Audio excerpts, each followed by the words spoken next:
આહા એક ડોહીમાં એમ હતું મોટરમાં બેઠી, ખટારામાં બેઠી, ટ્રેનમાં બેઠી, પણ કોઈ દી હાંડીએ નથી બેઠી.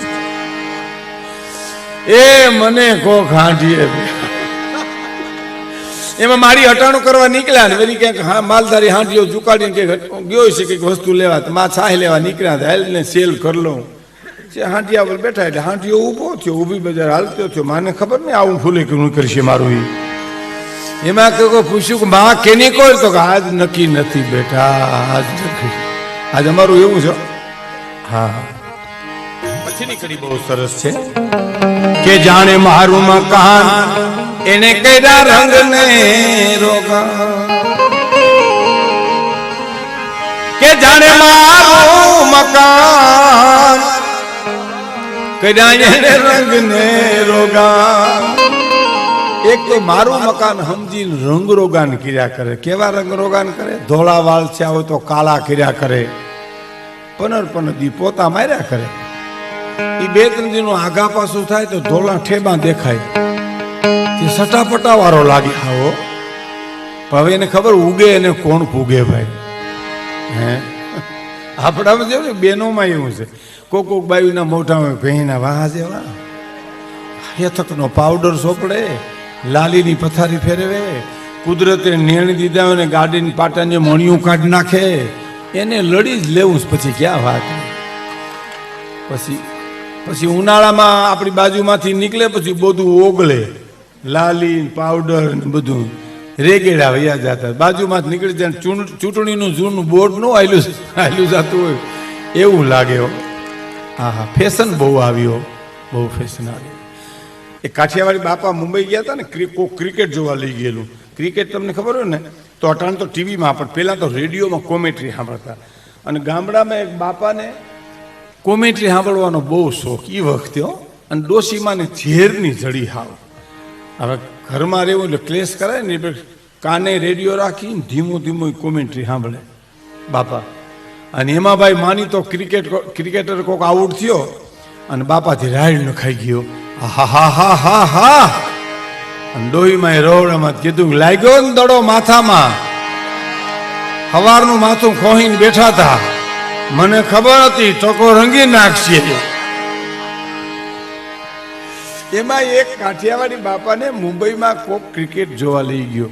એટલે બાજુમાં બેઠા હતા ને એને પૂછ્યું કે આ વયસમાં જે ઠેકડા મારે છોકરો છે છોકરી છે?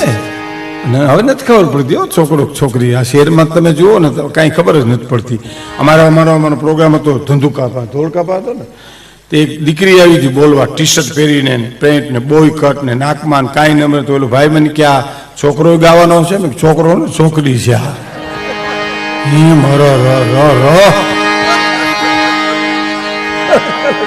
ખરેખર એટલે કે આ વિશ્વમાં ઠેકડા મારે છોકરો છે છોકરી છે? તો કે છોકરો છે છોકરી નથી. તો કે તમે એના બાપા લાગો? તો હું એની બા છું. ઓહો અહીંયા નો ઓળખાય, વાહ ક્યાંથી ઓળખ. ફેશન બહુ આવ્યો. જે સાજની ઉપર હાથ કલાકાર માકે ને જેમાંથી સંગીત નીકળે ને એને વગાડ્યું કહેવાય. લ્યો નકર ઘહે તો ઘણા દુનિયામાં. હા વગાડ્યા ન કે ઘયા કહેવાય એને. અમારે જુનાગઢમાં એક જણો વાયલિન વગાડતો હતો. આખી રાત વાયલિન વગાડીને સવારમાં પાડોશીને પૂછ્યું તમે વાયલિન સાંભળ્યું? એટલે ઓલો પાડોશી કે તમે વાયલિન વગાડતા હતા? તો કે હા મેં આખી રાત વગાડ્યું, તમે સાંભળ્યું નહીં? ઓલો કે હું તો મારા હિંડોરાના કળામાં તેલ પૂરી મરી ગયો. મને એમ કે આનો અવાજ આવે કેવું વહેર્યું ગયું છે એને સાથે. તબલાની જોડ તણાતી જતી હતી. એક પૂર આવ્યું નદીમાં તો જુવાનના જોઈ ગયા, બારી કાઢો હાલો આપણે મંડળમાં ઘટે છે. પડો પડો કોક પડો. હરુભાઈ એમ બોલતા, સ્વર્ગસ્થ હરસુરભાઈ ગઢવી ગુજરી ગયા ને એની ભાષા આવી, પડો પડો કોક પડો, દેશી ભાષા હતી. એમાં એક જણો પડ્યો, તે તબલાની જોડી બારી કાઢી ભેરા ભગતે નીકળ્યા. એ ક્યાંક ગામડામાં શેરી વરાવું સેજ કરતા છે, ત્યાંથી પાણીએ ઉપાડ્યા અધરો અધર. હરી ઘીરે આવો ને હરી એને ઘીરે ગયા ને આ સીધા વેન માં ગયા. તમે નહીં માનો ત્રીજે ગામ નીકળ્યા, ત્રીજે ગામ. અને પછી ગામના માણસો બારા કાઢ્યા, ઊંધા ટીંગાડ્યા ને બધું પાણી નીકળી ગયું ને રોંઢે આખું ઉગાડીને એટલું બોલ્યા કે એકાદી કલાનો સહારો હોય ને તો તરી જવાય ખરું એમ. આમ સાઉન્ડ પણ સારામાં સારા હો. નકર અમારે જુનાગઢમાં વર્ષો પહેલા પ્રોગ્રામ હતો ને, એક જણ 10 માઇક મૂકી દીધા. મેં કીધું એટલા બધા નથી જોતા. મને કહ્યું ઓમી નકામા છે, ભલે ને પીડિયા રાખો ને અહીંયા. સરસ સાઉન્ડ, સરસ વ્યવસ્થા, સરસ, એટલે આપણે આનંદ આવે છે. જો એનો રૂવાબ જાણે હોય કોઈ મોટો નવાબ. ઘણા માણસ તમે જુઓ 24 કલાક ઇમરજન્સીમાં જ રખડતા હોય. બોલો, બોલાવ્યા થાય નહીં, વડકી આવ્યા હોય. મેં જુનાગઢમાં એક જણાને કીધું, મેં કીધું આપ ક્યાંથી આવો છો? મને કે સુલામાંથી આવીએ છીએ. બોલો, મેં કીધું તમે ધકતા લાગો છો. મેં કીધું તબિયત પાણી મજામાં? મને કે થાય તો દુઃખી કરી નાખો.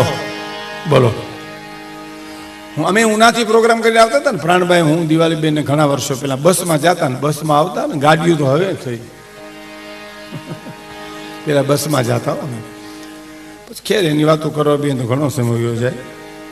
પણ ઉનાથી આવતા હતા, મને નીંદર આવે ને, જોલા આવે ને, એક બાપાને મારું માથું ભટકાય. એટલે મેં કીધું બાપા માફ કરજો. તો કાંઈ વાંધો નહીં, એમ કાંઈ નહીં, આમ હદળબમ બેઠેલા તો બીજી વાર ફટકાણું. નીંદર આવે થોડી, એમ કાંઈ આપણે ખબર તો ન હોય. મેં કીધું બાપા માફ કરજો. તો એમ ન કીધું તમને ઉજાગરો છે તો તમે આવી આવો, હું ત્યાં આવ્યો આવું, નહીં, હદળબમ બેઠેલા. ત્રીજી વાર ભટકાણું. મેં કીધું બાપા માફ કરજો. મન કે હવે ભટકાણું એટલે ભાંગી નાખવાનો છું. અને મને પરસેવો વળી ગયો. મેં કીધું આ સરનામું ભૂંગી નાખશે આજ. પણ મેં કીધું મને ઉજાગરો, ઉજાગરો એટલે મને કે ઉજાગરો, હું મારા દીકરાને જાનમાં આવ્યા હતા. મને કે મને ખાંભો સમજી ગયા તમે? ભટકાડી જો, હું જોઈ લઉં છું. આટલું કઈ ને એ હુઈ ગયો. પણ મને જુનાગઢ સુધી જોલું આવું હરામ હો. અને 3 દી સુધી હું આંખું વિશે મને ભાભો નીકળી હતો.